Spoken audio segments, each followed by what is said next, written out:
In the late 19th century, the world of science was a world of men. Lecture halls, research labs, academic journals, they echoed with male voices. Women, if present at all, were assistants, not authors. Shadows, not scholars. But Marie Curie didn't stay in the shadows. Born Maria Sklodowska in Warsaw, she was raised on books and resistance. Poland was under Russian control. Speaking Polish in school was forbidden. Education for girls was limited.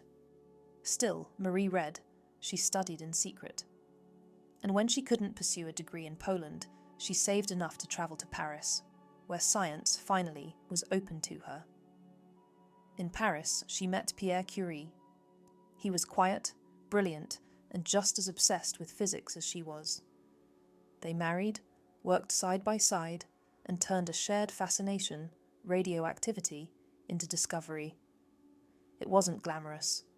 They stirred chemicals in a drafty shed. They worked for hours, refining pitch blender by hand. It was exhausting, dirty work. But in 1898, they isolated two new elements, polonium and radium. It changed everything.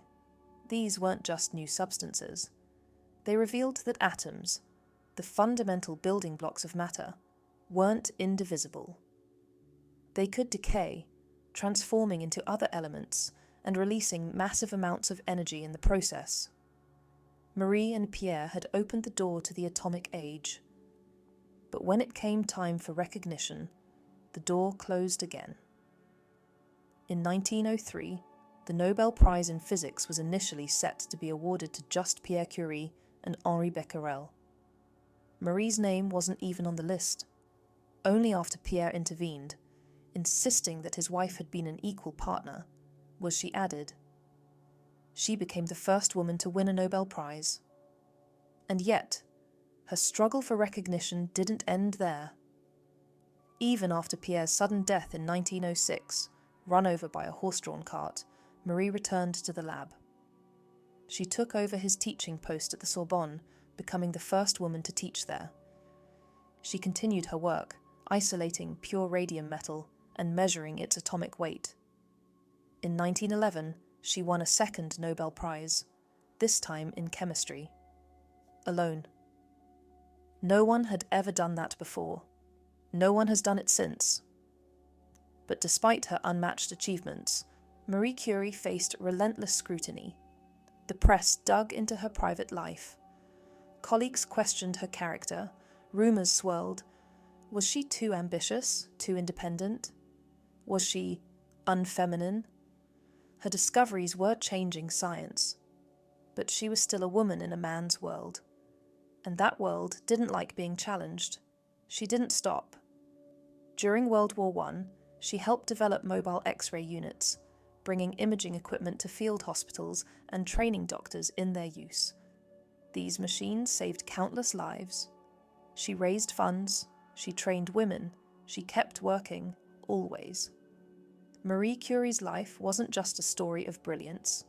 It was a story of resilience, a refusal to let her contributions be erased, and her impact didn't end with her. She opened doors, quietly, forcefully, for others to walk through.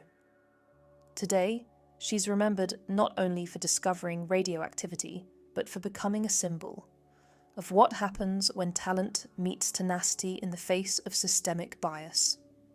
She inspired generations of women in STEM. Her research laid the groundwork for nuclear medicine, cancer treatment, and modern physics. But perhaps more than anything, she proved that excellence doesn't need permission, and progress doesn't wait for approval. The fight for recognition didn't end with Curie. Gender bias in science persists. Studies still show that women are underrepresented, underfunded, and undercredited in research. But her story gives us a model and a mission: to honor contribution without condition, to challenge assumptions, to build a future where no one has to fight as hard just to be seen. Marie Curie didn't just change science, she changed who gets to do science. And that changes everything.